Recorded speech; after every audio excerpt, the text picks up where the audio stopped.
このビデオで日本語を話しています。でも、上手じゃありません。Ouh là là, mon japonais il est vraiment rouillé. Hein.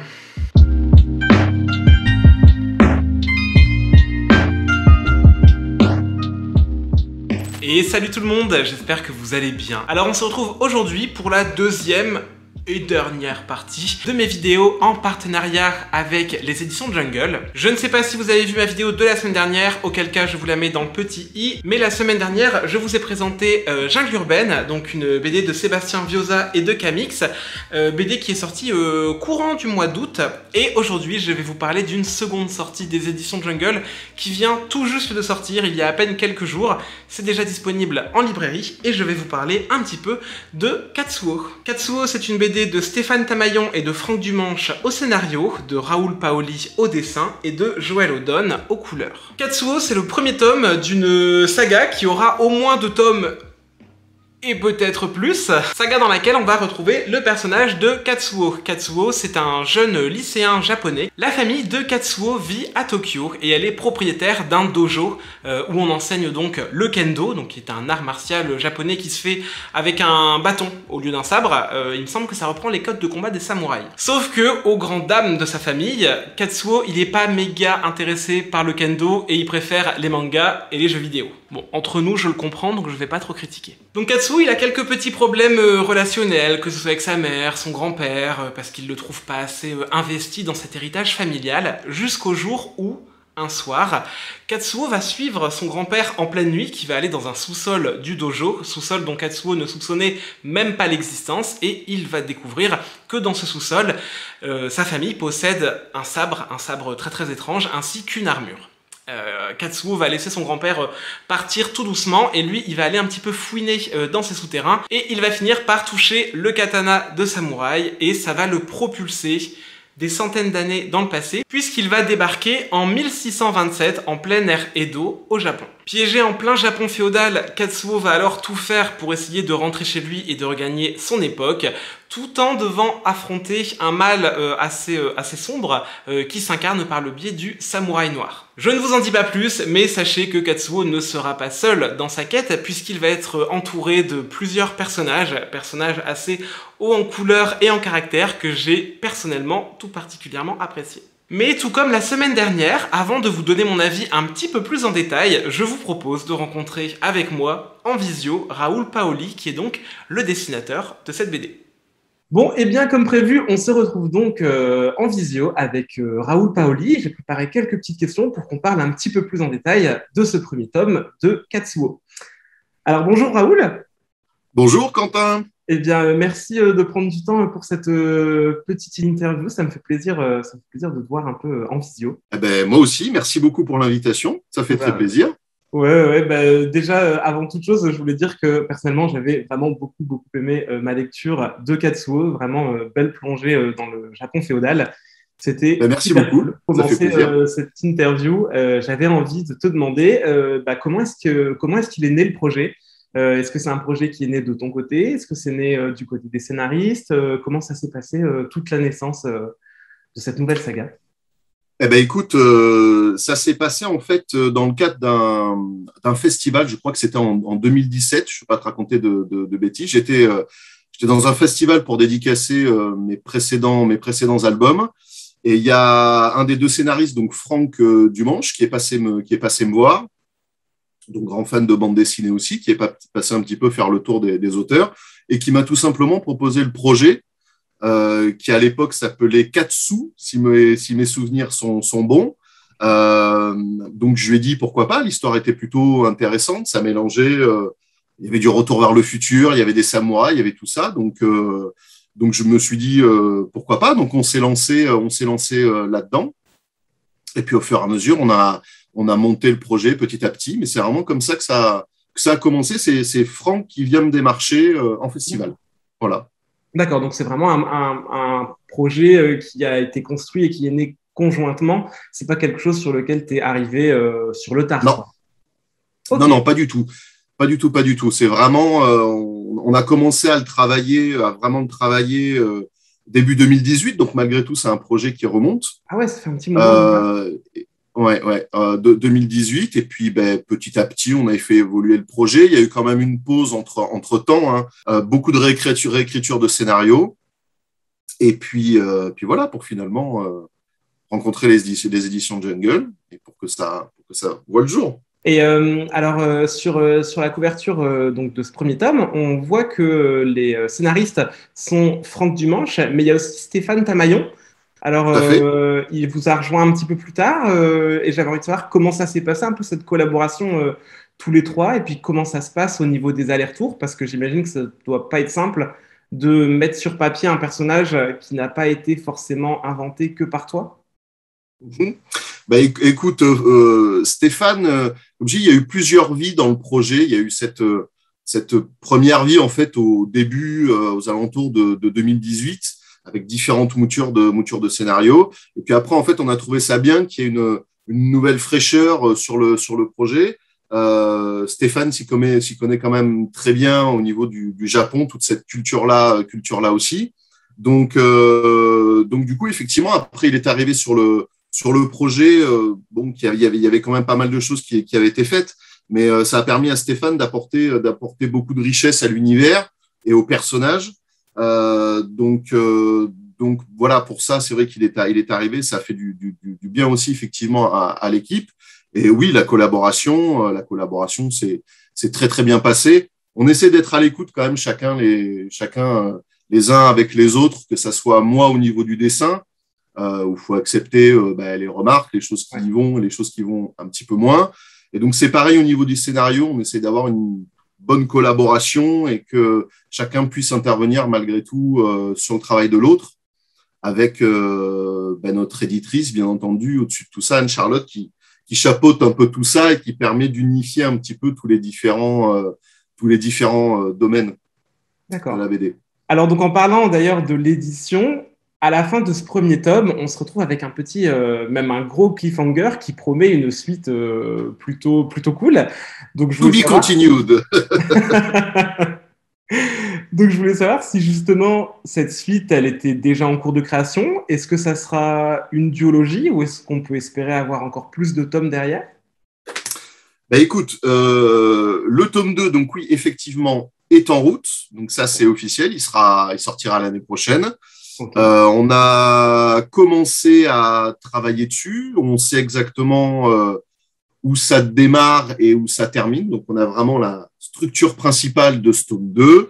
Je peux juste te dire que je suis très, très, très content pour l'instant de ce qui est fait.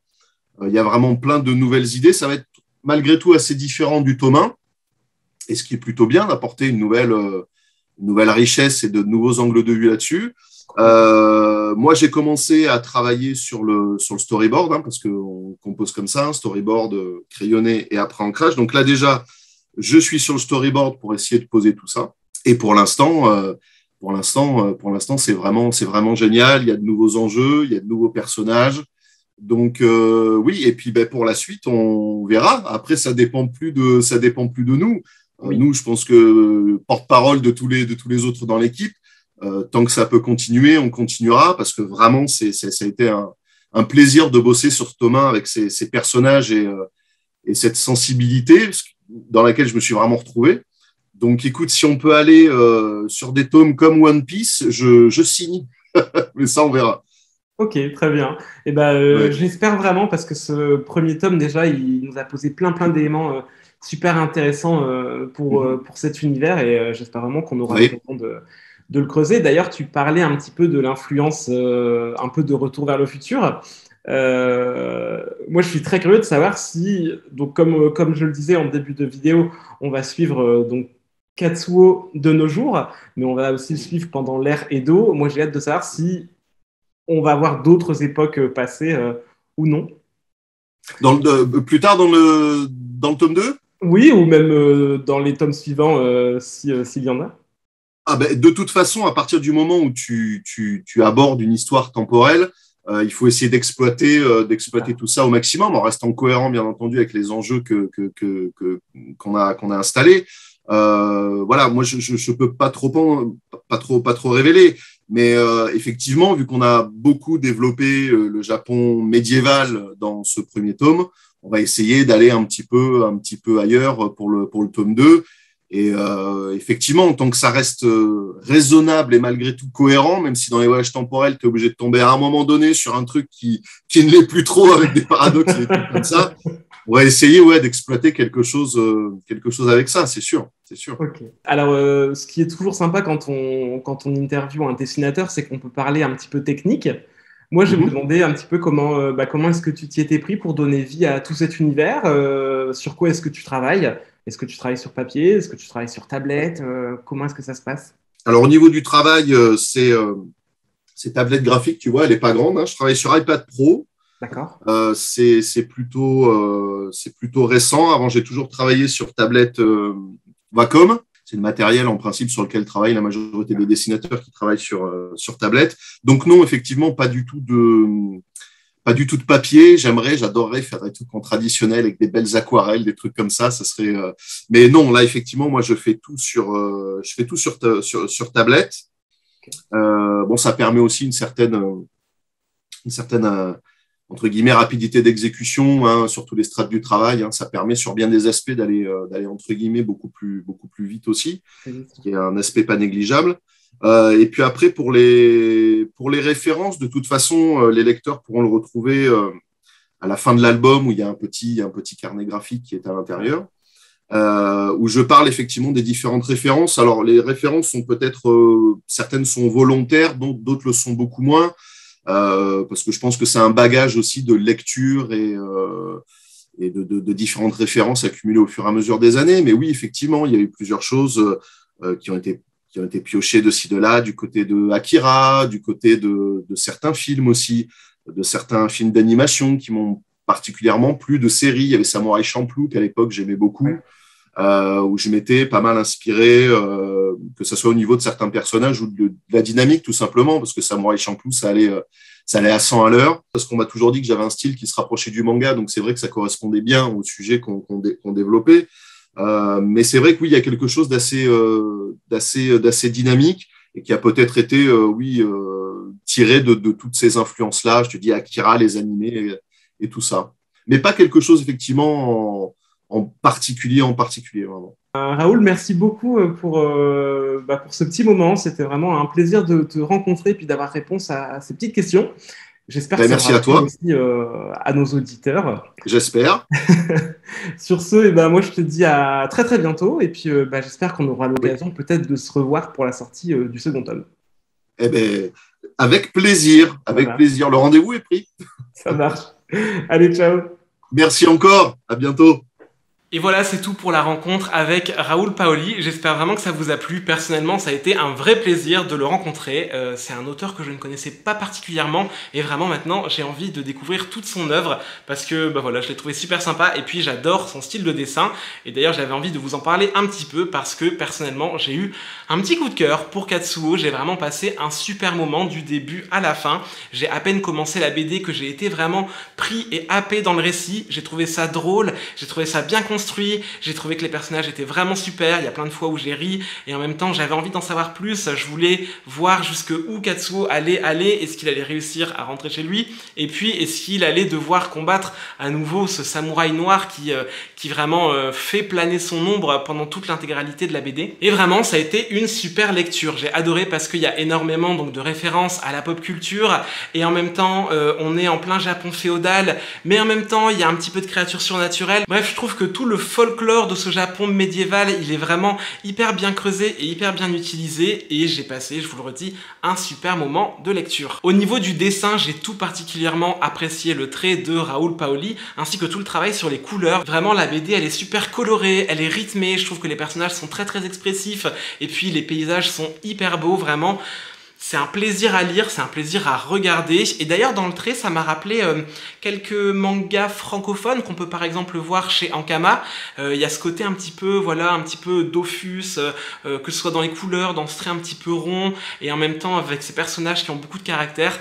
Bref, vraiment, j'ai été séduit du début à la fin. Et je vous recommande très chaudement de succomber à la tentation si d'habitude, c'est le genre de livre qui vous fait envie. Bon, et bien voilà, c'est à peu près tout ce que j'avais à vous dire sur ma lecture de Katsuo, qui a été vraiment une super lecture, je vous le redis. J'ai déjà extrêmement hâte que le second tome sorte, alors que le premier vient tout juste de sortir. Mais avant de vous laisser, j'ai une petite surprise pour vous. La maison d'édition Jungle m'a proposé de vous faire remporter des petits ex-libris que je n'ai pas encore reçus en physique, mais que je vous fais apparaître juste ici. Alors voilà, c'est des petits ex-libris qui représentent Katsuo, et je vous propose d'en gagner 5 exemplaires. Pour ça, il vous suffit juste de me laisser un petit commentaire en me disant que vous êtes tenté par les petits ex-libris voilà, en commentaire de cette vidéo. Et puis moi, je ferai un petit tirage au sort d'ici la semaine prochaine et je vous enverrai tout ça par voie postale. Et voilà, on arrive donc à la fin de cette vidéo. J'espère vraiment qu'elle vous aura plu. Personnellement, je suis hyper content d'avoir eu l'opportunité de vous présenter ces 2 nouvelles sorties de la part des éditions Jungle. C'est la première fois que je fais un partenariat avec une maison d'édition.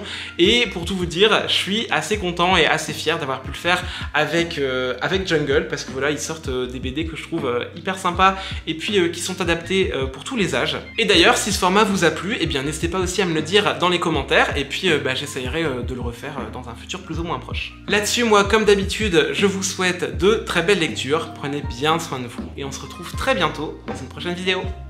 Ciao!